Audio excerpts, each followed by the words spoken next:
this, like that, like this, like that, like this, like that.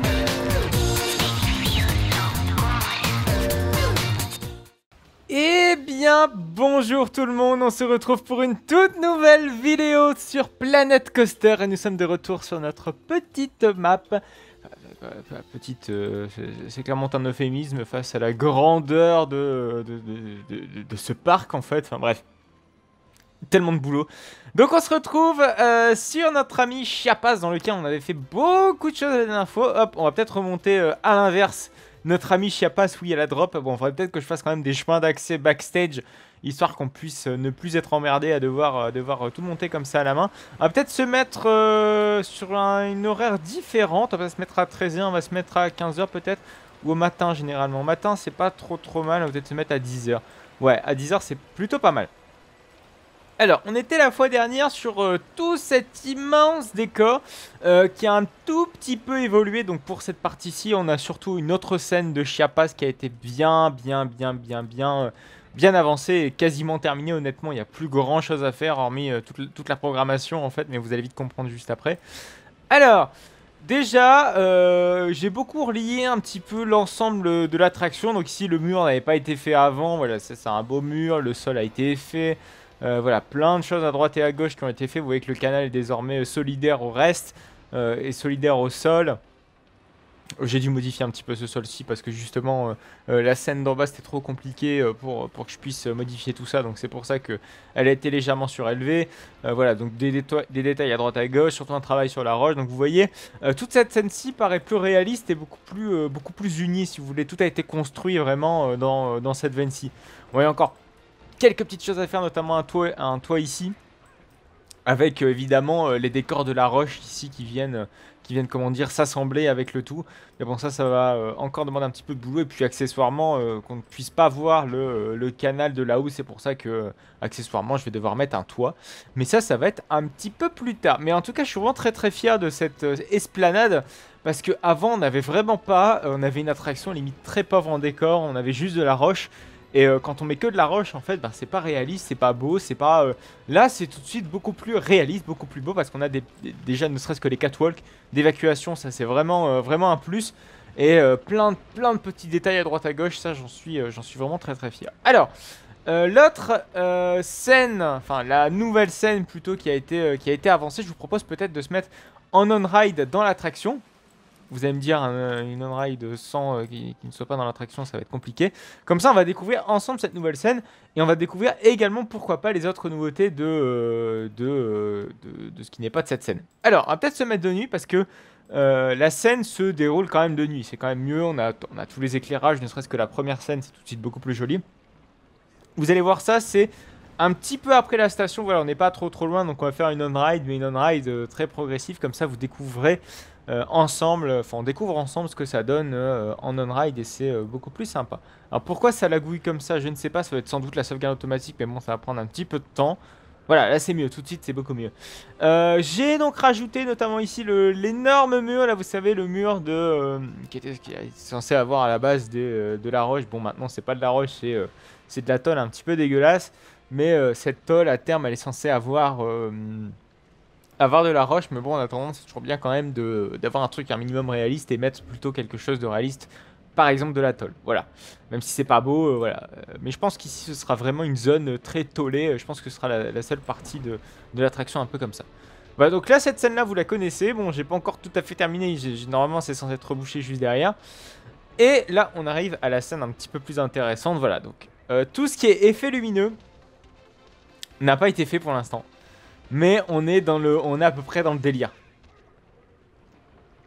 Voilà. On est bien sur Tempio del Fiesta, excusez-moi.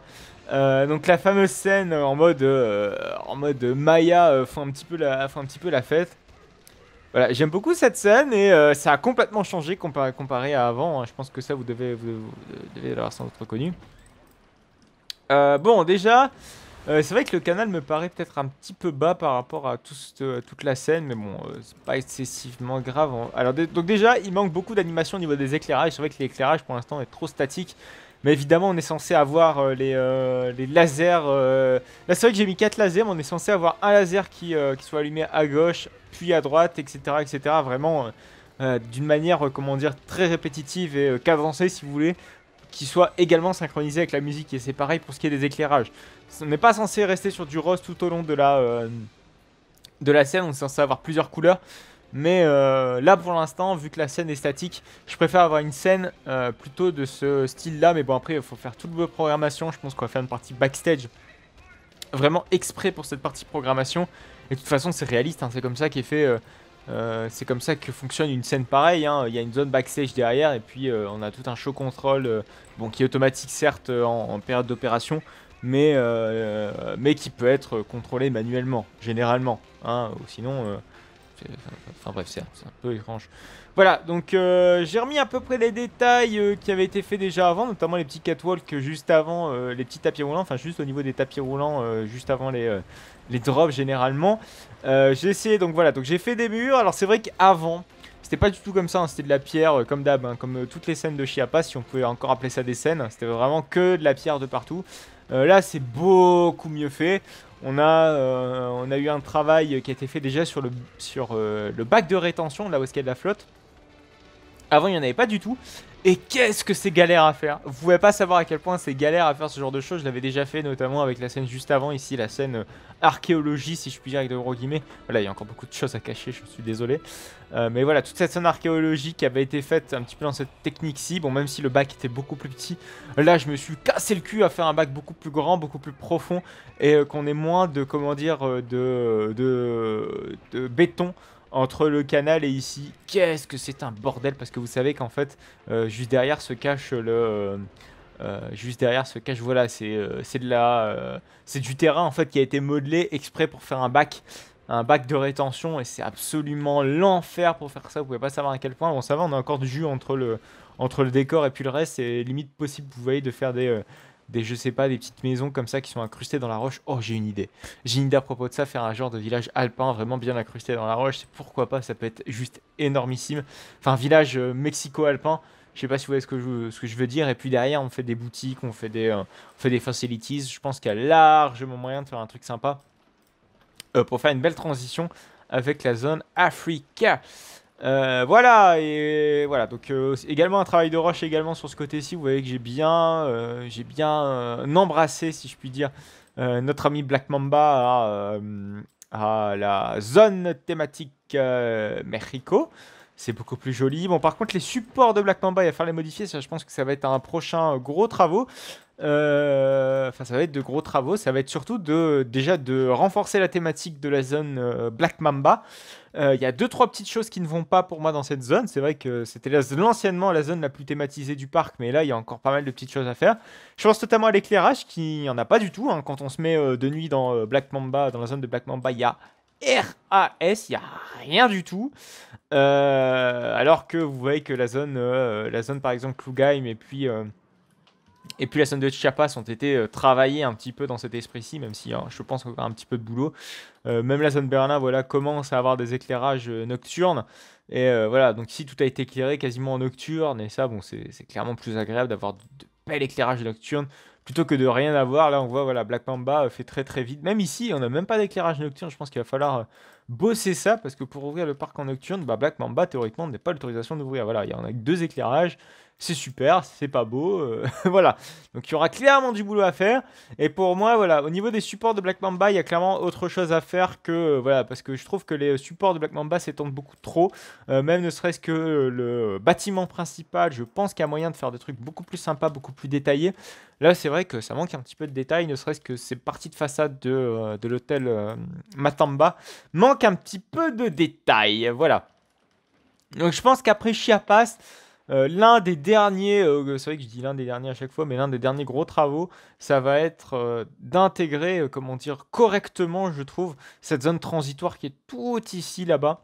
Voilà, bah, même je pense que ça même peut englober ici. Voilà, ici ça a déjà été fait, mais là, tout ce qui est bâtiment ici, bâtiment là, et puis donner quand même un petit peu plus de réalisme à cet escalier pas très très joli, et puis encore de beaux travaux également à faire dans la file d'attente.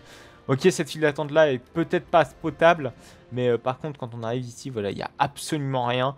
Et je pense que ça va être l'objet d'énormément de petites choses. Voilà, en tout cas j'aime beaucoup cette nouvelle scène qu'on a faite, enfin que j'ai faite hein, en off, avec ces éclairages. Mais il va falloir commencer à programmer et rajouter d'autres petits détails. Parce que oui, c'est vrai que ça manque peut-être un petit peu d'éclairage à droite et à gauche. Alors ok, les éléments principaux sont éclairés, mais par contre... j'aime bien avoir quand même un petit peu plus d'éclairage d'ambiance. Là, on a mis des éclairages vraiment qui tapent dans l'œil sur un objet. Des éclairages, voilà, qui sont fixes à quelque chose, mais on n'a pas un éclairage ambiant. Voilà, et donc c'est encore la chose que je dois travailler. Mais on est quand même nettement mieux face à ce qu'on avait avant. Avant, c'était limite triste et calamiteux, c'est vraiment dommage. Mais voilà, on a fait un beau pas en avant et Taron vient de tomber en panne. C'est l'heure pour nous de passer donc à la deuxième partie de cet épisode. Donc c'est parti pour la première et dernière ellipse. Donc deuxième partie de cet épisode qui va être un poil plus light pour vous, mais en réalité il ne l'était absolument pas pour moi parce que ça a demandé quand même beaucoup de travail. C'est beaucoup de refonte qui ont été faits à l'intérieur, comment dire, de chaque bâtiment, et, etc.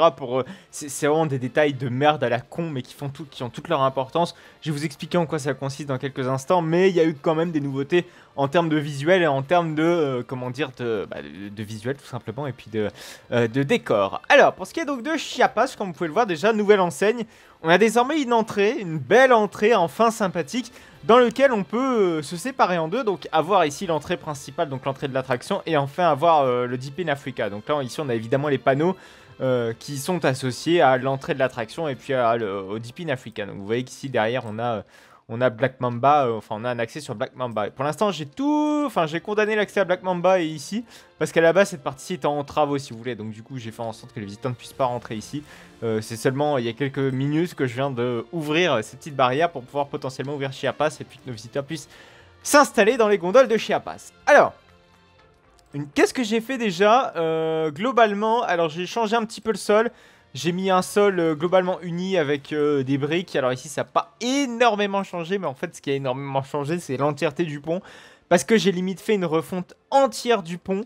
J'ai pas changé l'esthétique. L'esthétique est censée changer. Enfin, en tout cas, si, l'esthétique a changé un petit peu.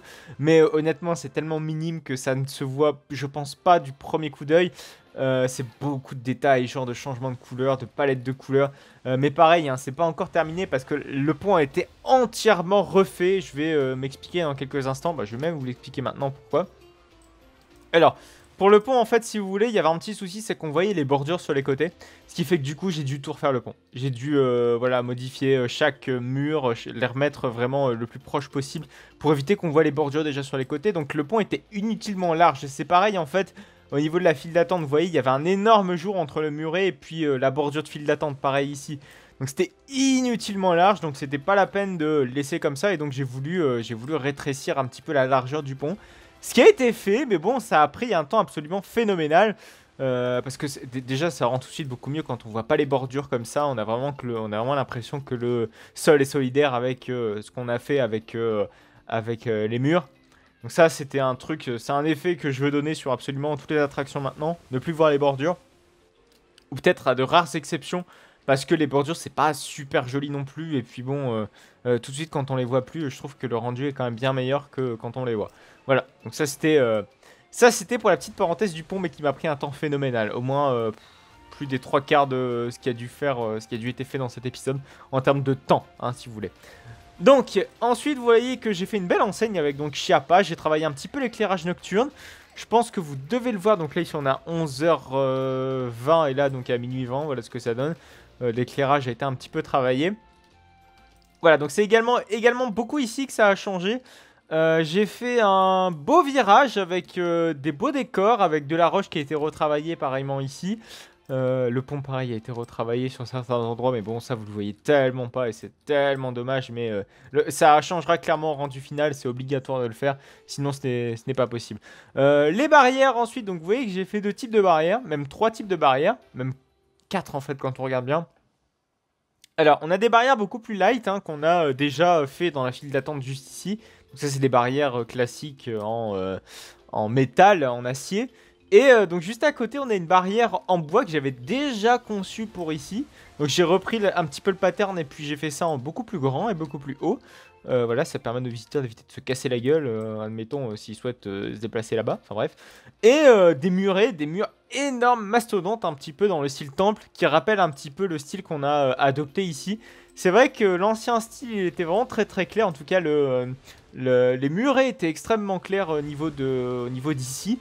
Je les ai littéralement plus domptés avec... Enfin, je les ai plus mis en accord avec ce qu'on a sur les rochers. Et je trouve que le rendu est clairement plus sympa qu'avant. Peut-être se mettre à 11h plus tôt parce que vous voyez que le soleil tape un petit peu mieux sur la façade quand on se met à 11h30. Et le rendu, je le trouve vraiment très sympa. Donc voilà, avec les 2 panneaux. Et on a la possibilité également, si on veut, de fermer ce passage-ci. Ça, c'est un truc que j'essaie de mettre en place sur à peu près chaque réhabilitation de zone. C'est d'avoir la possibilité de fermer, par exemple, une zone entière en mettant des barrières comme ça. Ça évite, par exemple, de mettre des barrières... bon, évidemment, nos visiteurs peuvent passer, mais bon, IRL, c'est tout de suite plus réaliste. De cloisonner un petit peu les zones en mettant des barrières si jamais on veut fermer cette barrière, je ne sais pour quelle raison, pour un ERT, pour une réhabilitation de zone, voilà, qu'on a la possibilité de le faire. Et ça, c'est tout de suite beaucoup plus sympa et beaucoup plus esthétique. Voilà. Voilà, donc il y a après beaucoup de choses à faire. Il y a des petites barrières sur le dessus à mettre. Enfin, pas des petites barrières, mais des bordures de toit qui n'ont pas été faites. Voilà, après il y a les façades tir réhabilitées. Ça devait être fait dans cet épisode-ci, mais ça m'a pris tellement de temps à faire que je n'ai pas le temps de le faire. Bah, ce sera pour l'épisode prochain, ma foi. Hein. Tant pis. Et puis, évidemment, à faire cette montée d'escalier également jusque là-haut. Vous voyez également qu'avant, ici, on avait une descente qui était à ce niveau-ci. Maintenant, c'est vraiment un pont à part entière. Et seulement la descente vient après. Également, j'ai mis une grande esplanade. J'ai fait une petite place, en fait. C'est plus une allée dégueulasse. C'est vraiment une place où potentiellement, on aura la possibilité de mettre des bâtiments un petit peu accolés à la roche. C'est exactement ce que je vous ai énoncé en première partie de vidéo. C'est un petit peu dans la continuité de ce que je souhaite faire sur cette zone thématique. Voilà. Après, on a des petits changements mineurs. On a notamment ici, j'ai fait en sorte d'avoir le fameux mur en tôle. Donc juste ici, donc malheureusement on le verra du lift, mais bon ça arrive hein, parfois que sur certaines attractions on a des vues comme ça sur les backstage entre guillemets. Donc malheureusement ça restera comme ça pour ce qui est de Chiapas. Vous voyez que j'ai dû un petit peu travailler tout ce qui est comment dire mur et puis terrain du coup parce que le terrain avant allait vraiment beaucoup de ce côté-ci. Donc du coup j'ai dû bosser un petit peu dessus. Bon vous voyez que normalement là ce qui est du béton c'est censé aller jusqu'au bout. Voilà. Et qu'on ait le mur un petit peu solidaire au futur sol. Enfin, futur sol, il n'est pas si futur, hein, il est d'ailleurs juste là. Voilà, et puis alors pourquoi pas une zone backstage, et normalement juste ici on aura également toute une zone, enfin pas toute une zone, mais plus tout un mur en béton qui serait adapté à cette roche. Ah, ce sera beaucoup plus joli, beaucoup plus esthétique. Déjà en tout cas de l'extérieur, voilà, ce sera beaucoup plus esthétique, mais vous voyez que voilà, ici ce sera vraiment 100% une zone backstage, hormis ce lift là qui dépasse d'un peu de nulle part, mais bon, on va dire qu'il est un petit peu obligatoire, sinon ce n'était pas possible. Alors peut-être qu'on mettra des caches misères, histoire de se dire, ok, on va pas avoir forcément tout le temps une vue sur ce magnifique mur de tôle. Quand je dis magnifique, hein, c'est évidemment tout le contraire. Mais voilà. Après, pour ce qui est de la zone qu'on avait fait en début de... Enfin, la scène qu'on avait fait en début d'épisode, non. Ça n'a pas bougé pour les plus curieux.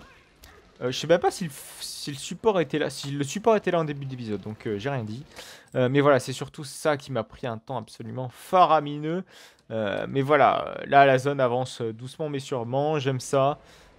J'aime voir quand cette zone avance parce que c'est vrai que là pour l'instant la zone Mexico, enfin avant la zone Mexico avait des zones d'ombre si je puis dire, ne serait-ce qu'ici là l'étage là c'était absolument catastrophique. Ah oui et puis également petit changement mineur mais notable quand même, c'est que ici au niveau de la drop, quand vous êtes en on-drive vous n'avez plus la possibilité de voir par exemple le bâtiment en tôle. J'ai du coup rehaussé un petit peu la roche pour éviter qu'on ait ce problème. Hop, je sais pas pourquoi, voilà, on va peut-être se mettre en vue un petit peu moins qui bug quoi. Un souci c'est que vous voyez que le parc est ouvert, la taron fonctionne, donc c'est pour ça que ça lagouille un petit peu. Je voulais ouvrir un petit peu le flume pour aujourd'hui, mais le souci c'est qu'on va pas avoir énormément de temps. Donc vous voyez ici, la roche a été travaillée de sorte qu'on ne voit pas, le toit en fait de cette zone entre guillemets backstage qui est en fait en réalité hein, la scène archéologie de Chiapas. Voilà, donc je pense qu'on a fait à peu près le tour de tout ce qu'on a fait, enfin de tout ce que j'ai fait depuis cet épisode-ci. Pas mal de boulot comme d'habitude, mais ça vous le savez, et ça va prendre un petit peu de temps. Je crois qu'il reste à peu près 5 épisodes justement avant l'épisode 50, donc parfois ça approche doucement mais sûrement. On va y arriver à cet épisode de 150, excusez-moi, qui je le rappelle sera un épisode spécial World Tour et qui sera, comment dire, le clap de fin de cette série. Voilà, donc j'espère que cette vidéo vous aura plu. En tout cas, vous connaissez la musique, hein. N'hésitez pas à liker, n'hésitez pas à commenter, n'hésitez pas à vous abonner pour ne plus manquer aucune autre de mes vidéos. Vous pouvez me retrouver sur mes réseaux sociaux, à savoir Instagram, Utip et Twitter. Les liens de tous mes réseaux sociaux se trouvent dans la description de cette vidéo. N'oubliez pas, le petit pouce bleu c'est très important, mais ça aide au référencement de la vidéo. Allez, à plus tard.